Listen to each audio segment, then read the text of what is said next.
Hello বন্ধুরা, চলে আসলাম দুপুরে রান্না নিয়ে চলে আসলাম। এই দেখেন রান্না করছি। পালং শাক হয়ে গেছে, ডাল আছে, কালকের আর ডাল টাল করবো না। পালং শাক শাশুড়ি খাবে না, মাছ মাংস যে পালং শাক হয়েছে, পালং শাক নিয়ে গেছি শুয়ার লাগবে বলে। মানে খাসির মাংস হচ্ছে, খাসির মাংস হবে।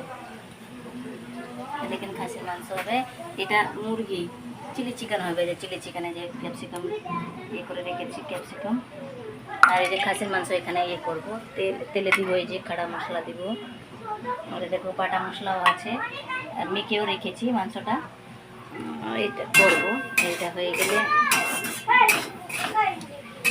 মানে মুরগি হচ্ছে ছেলেরা খায়, মটন চিকেন ওর বাবা খায় না, আমিও খাই না। দিয়ে চিকেন ছেলেদের জন্য করে দিই, আর মটন নিয়ে আসি, আমরা দুজন খাই। এই যে মটনের জন্য, আর এটা এই যে মটনের সব ইয়ে হয়ে গেছে। আবার হয়ে গেলে আবার একবার দেখাবো বন্ধুরা।